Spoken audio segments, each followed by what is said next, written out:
बिस्मिल्लाहिर्रहमानिर्रहीम। मैं अख्तर स्माइल रजोका ते अज दे प्रोग्राम में तुसां सारे पंजाबियां नू जी आयां नू आखदा। सदा खुश रहो, शाद रहो, आबाद रहो, हसदे वसदे रहो ते खुशियां वंडो ते आपस प्यार सलूक नाल रहो।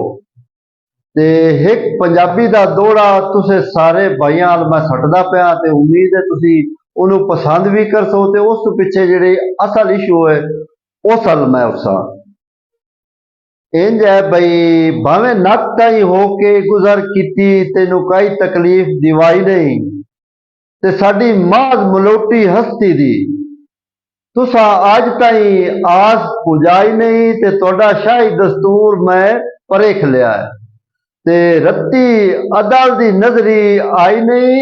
अज मुल मकसूद कपड़ियां दे इंसान दी कीमत काई नहीं।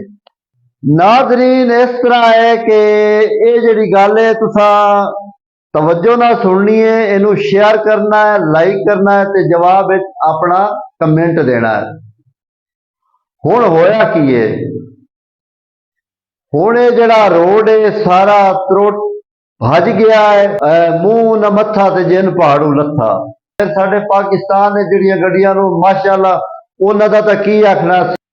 गड्डी इंज दी हुंदी है भी हैंडल किदाई हुंदा है, टायर किदाई हुंदे नो, कशा किदाई ते कशा किदाई।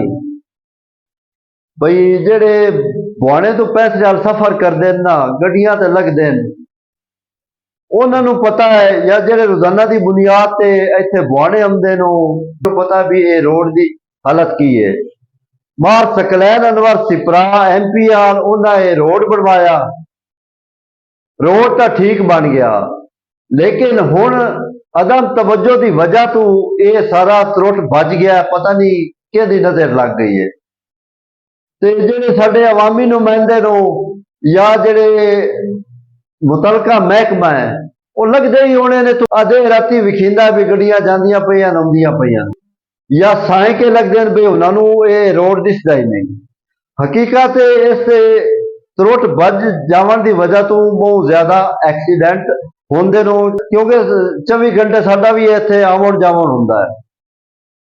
ते उस तो इलावा जिहड़ियां गड्डियां नो वजनी गड्डियां भी लगदियां नो, छोटियां कारां मोटरसाइकिल हो ते रात का जिहड़ा सफर है वो तो बहुत मुश्किल है क्योंकि वन वे रोड तो ये है नहीं, जगह जगह ते खड्डे पाए गए नो, बहुत डूगे खड्डे नो। उस अलावा आ सैड ते आ सैड हो ये जनाब मिट्टी तो साइडा ते हो गई है ते उतों भी रोड त्रोड बच गया है। पुल बेरिया वाला है जिहड़ा ज्यादा है वो जनाब है महला मोड़, फिर अगे मंगो आना पैसले तक इस रोड की हालत ठीक है जी। ठीक है, अवामी नुमाइंदे अगे भी साड़ी गुजारिश है ते मुतलका जिहड़ा महकमा है वो कम अज कम इनू बनवाए तो सही ताकि जिहड़े रोजाना की बुनियाद पर सफर करते गड्डियां का नुकसान होता है इस तो असीं बच जाइए क्योंकि महंगाई तो बहुत हो गई है। ठीक है, अगर मेरी वीडियो अच्छी लगे इनू शेयर करना है। अपने मेजबान अख्तर स्माइल रजोका नू दिओ इजाजत, किसी नवे प्रोग्राम से मिलता है। अल्लाह हाफ़िज़।